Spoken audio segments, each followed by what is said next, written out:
आज जो वीडियो बनाने का मकसद है वो ये है कि आप वर्क वीज़ा कैसे यूरोप का हासिल कर सकते हैं और यूरोप के वर्क वीज़ा हासिल करने के लिए कौन कौन सी रिक्वायरमेंट है। तो आपको कौन कौन से डॉक्यूमेंट्स चाहिए।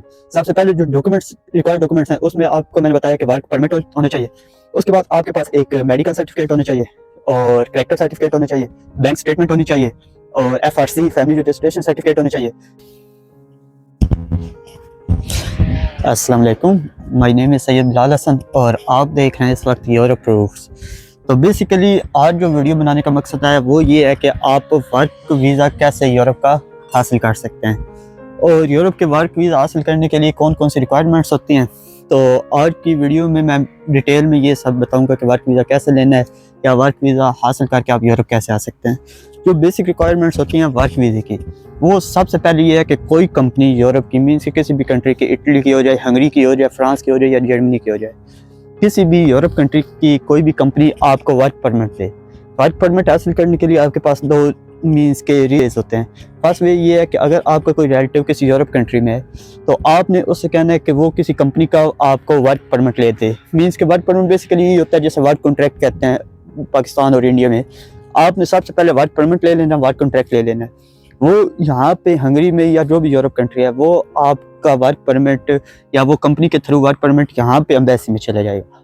उसके बाद आप अगर पाकिस्तान में है या इंडिया में है तो आपको कौन कौन से डॉक्यूमेंट्स चाहिए। सबसे पहले जो डॉक्यूमेंट्स रिक्वायर्ड डॉक्यूमेंट्स हैं उसमें आपको मैंने बताया कि वर्क परमिट होना चाहिए। उसके बाद आपके पास एक मेडिकल सर्टिफिकेट होना चाहिए और कैरेक्टर सर्टिफिकेट होना चाहिए, बैंक स्टेटमेंट होनी चाहिए और FRC फैमिली रजिस्ट्रेशन सर्टिफिकेट होना चाहिए। और इसके अलावा जो आपके पास बैंक स्टेटमेंट मैंने आपको बताई है तो वो तकरीबन अगर आपके पास 4 से 5 लाख पाकिस्तानी रुपीज़ हैं तो इनफ है, लेकिन उसमें ट्रांजैक्शन होनी लाजमी है। ये बेसिकली स्टेटमेंट इसलिए मतलब रिक्वायर्ड होती है कि अगर यहाँ पे आप आते हैं पहले मंथ आपने खुद सब कुछ करना होता है, सर्वाइव करना होता है, तो उसके लिए आपको सारी बात है कहीं रह रहे हैं तो वहाँ पे रेंट जो देना होता है अकोमोडेशन का, उसके अलावा फूड के एक्सपेंसेस, ये सब कुछ होता है। तो सब उसके बाद आपको मेडिकल सर्टिफिकेट चाहिए होता है। मेडिकल सर्टिफिकेट तो पाकिस्तान का तो मुझे आइडिया है, तो इंडिया का मुझे अभी इतना आइडिया नहीं है इंडिया में कैसे बनता है। तो पाकिस्तान में आपने कोई भी DHQ डिस्ट्रिक्ट हेडक्वार्टर हॉस्पिटल जो भी आपके डिस्ट्रिक्ट के नज़दीक है आपने वहाँ पे जाना है। वहाँ पे जाने के बाद आपने उन्हें बताना है कि हमने फ़ौरन जाना है तो उसके लिए हमें मेडिकल सर्टिफिकेट चाहिए। तो वो आपके मुख्तलिफ टेस्ट वगैरह करेंगे और उसके बाद वो आपको सर्टिफिकेट दे देंगे। इसकी फ़ीस तकरीबन अब डिस्ट्रिक्ट वाइज चेंज हो रही होती है। जब मैंने बनवाया था उस वक्त मेरी बननी थी 1500 से 2000 रुपये थी फ़ीस, तो अभी में भी इंक्रीज़ हो गई हो। उसके बाद आपने बताना होता है क्लीनेस बनवाना होता है, पुलिस क्लीनेस सर्टिफिकेट। जो पाकिस्तान में पुलिस क्लीनेस सर्टिफिकेट बनवाने के लिए सबसे जो आसान हल है या जो यूज़ किया जाता है वो ये है कि किसी भी पुलिस सेंटर में या जैसे पाकिस्तान में थाना कहते हैं, पुलिस स्टेशन कहते हैं, आपने वहाँ जाना, उसमें के साथ खिदमत मरकज़ होता है, पुलिस स्टेशन के अंदर ही खिदमत मरकज़ होता है। उधर जाके आपने उन्हें बताना है कि मुझे बढ़ जाना है, मीन्स कि इस कंट्री के लिए मैं अप्लाई कर रहा हूँ तो उसके लिए मुझे कैरेक्टर सर्टिफिकेट चाहिए। वहाँ पे वो आपकी बायोमेट्रिक कर लेंगे और साथ पिक्चर वगैरह ले लेंगे। उसकी भी फ़ीस जो मैंने जब बनाया था उस वक्त 600 से 700 रुपये लगी थी। वो बनाने के बाद उसके बाद आपको एक मेडिकल इंश्योरेंस बनवानी पड़ती है।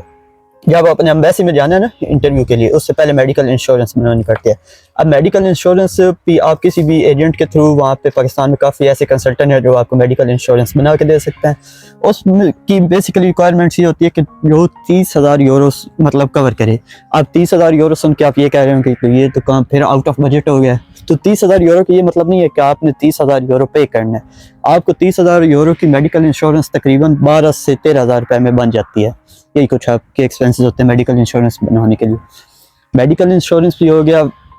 उसके बाद मेडिकल इंश्योरेंस बता दिया, मेडिकल सर्टिफिकेट बता दिया है, आपको character clearance, police character clearance certificate बता दिया है और FRC family registration certificate. Family registration certificate basically आपने बनाना है जहाँ आपके जो नियर ऑफिस नादर है आपने वहाँ जाना है। उन्हें जाके आपने बताना है कि मुझे फैमिली रजिस्ट्री जैसे कहते हैं। FRC के लिए आपने नियर नादर ऑफिस जाना है। वहाँ पे उसकी जब मैंने बनवाया था 1000 रुपये थी पाकिस्तान में बनवाया था नादर से 1000 रुपये उसकी फ़ीस थी। तो वो बनवाने के बाद आपने अपने सारे डॉक्यूमेंट्स इकट्ठे करना है और साथ आप अगर आपके पास है स्पॉन्सरशिप, कोई भी मीन्स के वालिदैन हैं, पेरेंट्स आपके कोई जॉब कर रहे हैं, उनका अगर स्पॉन्सरशिप लगाते हैं तो ये एक स्ट्रॉन्ग रीज़न हो जाता है। मीन्स अगर आप वहाँ जाते हैं आपके लिए कोई इशू बनता है तो ये आपको पीछे से स्पॉन्सर करेंगे, आप आपको मींस के फाइनेंशियली सपोर्ट करेंगे, वो लगा दें, ज़्यादा अच्छा हो जाएगा। ये डॉक्यूमेंट्स लेके आपने सबसे पहले एम्बेसी अपॉइंटमेंट ले लेनी है।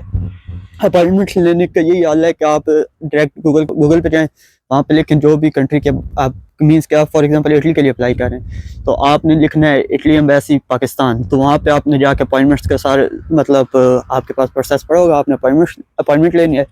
अपॉइंटमेंट लेने के बाद ये आपने पूरे जितने डॉक्यूमेंट्स मैंने बताए ये सारे इकट्ठे करके एक फ़ाइल बना लेनी है। फ़ाइल बना के आपने एम्बेसी पहुँच जाना है, जो डेट वो आपको अपॉइंटमेंट्स दें।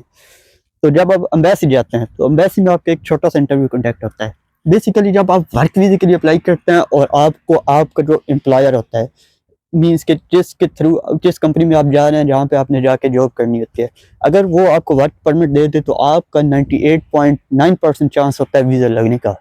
इसलिए मैं बार बार प्रेफर करता हूँ वर्क वीज़े को ओवर स्टडी वीज़ा। तो आप एम्बेसी चले जाएं। एम्बेसी में आपका बेसिक एक इंटरव्यू कंडक्ट होता है जिसमें वो आपसे कुछ बेसिक सवाल पूछते हैं, जैसे कि ये है कि आप कहाँ जा रहे हैं, कौन से कंट्री में आपने अप्लाई किया है, कैसे अप्लाई किया है, उसके बाद आप मींस के वहाँ पे जाके क्या जॉब करेंगे, आपकी जॉब क्या है, आपकी पे कितनी है, आपकी कंपनी का ओनर क्या कौन है, नेम वगैरह बेसिक रिक्वायरमेंट होती हैं। हाँ, एक चीज़ सॉरी मैं स्किप कर गया हूँ, वो आपका है यूरोपियन पास CV।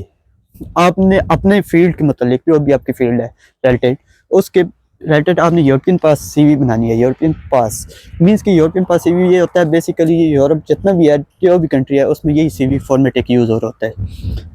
और अगर आपके पास एक्सपीरियंस है ये तो बहुत अच्छी बात है, अपनी फील्ड के रिलेटेड 2 साल 3 साल एक्सपीरियंस है तो आपका स्ट्रॉन्ग केस बहुत ज़्यादा स्ट्रॉन्ग हो जाता है। आपको वीज़ा लगने के तकरीबन 98.9% चांस, मतलब आप वीज़ा इजीली हासिल कर सकते हैं।